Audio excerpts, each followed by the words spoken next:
बाबा बंगाली, ये नाम सुनकर आपको क्या याद आता है? ट्रेन और बस के अंदर लगे वो छोटे छोटे पोस्टर जो आपको गृह कलेश, ऊपरी हवा, वशीकरण, भूत प्रेत, किया कराया, प्यार में धोखा, सास बहू में अनबन, नौकरी और विदेश यात्रा जैसी सभी समस्याओं का शर्तिया इलाज देते हैं। ये होते सब सिराजुद्दौला की औलाद हैं, लेकिन अखबारों से लेकर समाचारों तक बदनाम होते हैं हिंदू संत। छतरपुर जिले के बागेश्वर धाम के महंत धीरेन्द्र कृष्ण शास्त्री पर भी अब अंधविश्वास और चमत्कार का आरोप लग रहा है और आरोप लगाकर उन्हें चुप कराने की कोशिश की जा रही है। हे मनुष्य, बाबा के दरबार में आओ तो घंटी बजा के आना। हेलो और नमस्कार मित्रों। बदलते समय के साथ देश की आध्यात्मिक शक्ति का रूप भी बदल रहा है। जहां भक्ति काल में संतों के हाथ में हमें संगीत के वाद्य यंत्र देखने को मिलते थे, वहीं 1857 की क्रांति में हथियार।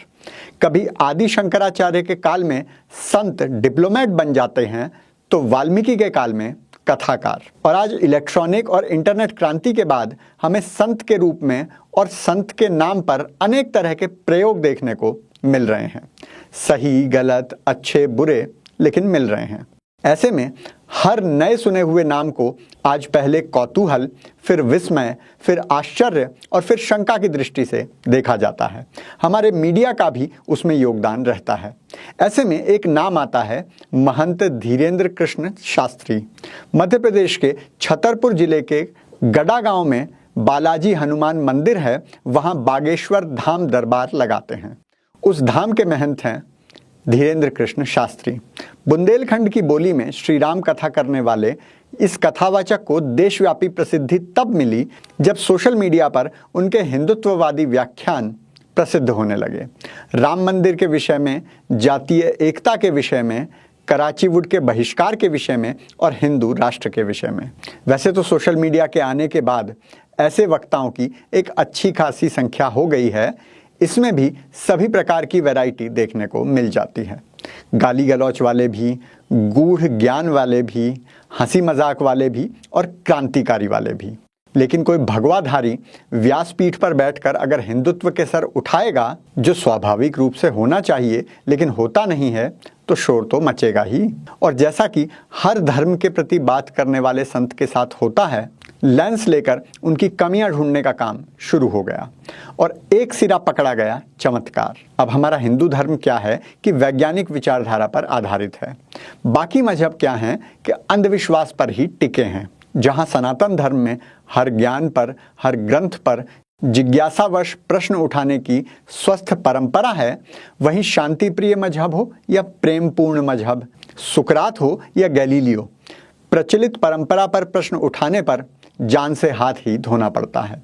2 किलो चावल की बोरी से धर्मांतरण करने वालों की नौटंकी और मौलाना साहब के जादू छोड़कर शास्त्री जी में सेकुलर लोगों को अंधविश्वास दिखाई दिया। नागपुर की अंधश्रद्धा निर्मूलन समिति ने महाराज जी की नागपुर में होने वाली कथा में चमत्कार की घोषणा को चुनौती दी थी और कानूनी कार्रवाई की भी धमकी दी थी। बाबा के दिव्य चमत्कारी दरबार और भूत दरबार की चर्चा है। कहा जाता है कि वो वहां चमत्कार दिखाते हैं। 13 जनवरी तक कथा चलनी थी, लेकिन 11 जनवरी को ही समाप्त कर दी गई। इस पर आरोप लगा कि उन अंधश्रद्धा वालों के डर से जल्दी कथा का समापन कर दिया गया है। इस पर महाराज जी ने प्रतिक्रिया दी, जो कुछ इस प्रकार थी। अब जब निकल आए तो हाथी चले बाजार, कुत्ता भौंके हजार। और वो कह रहे थे कि हम 21 लाख रुपया ऐसा कुछ बता। हाँ, ठटरी के बरो ले आवे, हम तो फ्री में बता देता आगे के लोग ठटरी को बरो ले आवे, हम ठटरी बाहर दे भी उसकी। ये तो चलता ही रहता है। ये धर्म विरोधी लोग हैं जो धर्म विरोधी होते हैं। हम 7 दिन वहां झंडा गाड़ने, तब उनको बाप मर गए। अब इस प्रतिक्रिया पर और ज्यादा प्रतिक्रिया अंध विरोधियों की आई हैं। उनका कहना है कि किसी संत को ऐसी भाषा नहीं बोलनी चाहिए। अब भाषा में तो हमें ऐसा कुछ खराब नजर आया नहीं। जहां तक झंडा गाड़ने की बात है तो इसमें कोई आपत्तिजनक बात तो है नहीं। अब मतलब निकालने को तो कुछ भी निकाल लो। और अगर आपत्ति महाराज जी के आक्रामक तेवर पर है तो यही तो हिंदुओं को चाहिए।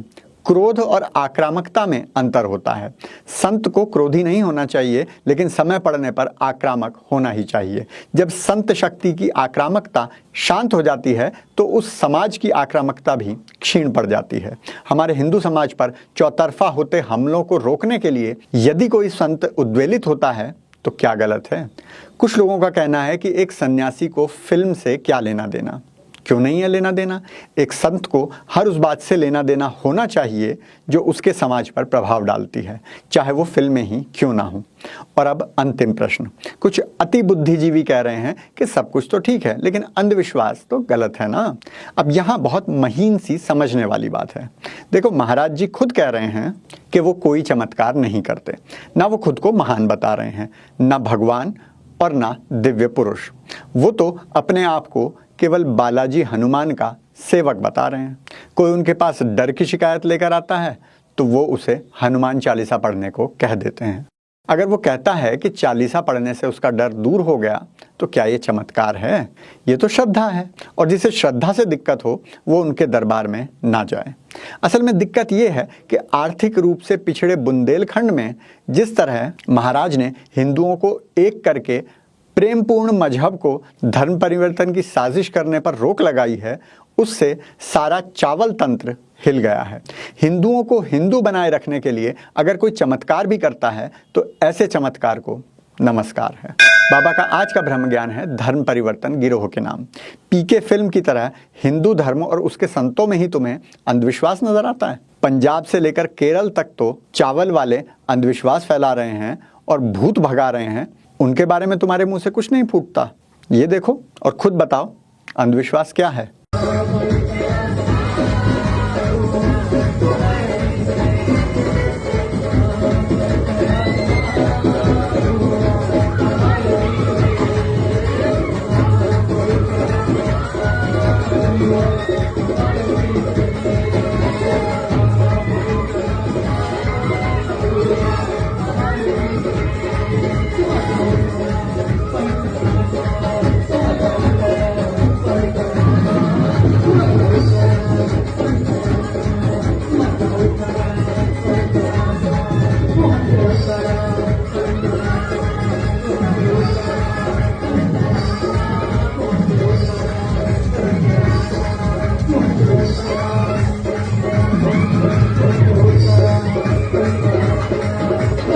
अगर आप भी हिंदू संतों के विरुद्ध दुष्प्रचार का विरोध करते हैं तो कृपया प्ले स्टोर से बॉलीवुड ऐप डाउनलोड कीजिए, क्योंकि खुशियां बांटने से बढ़ती हैं।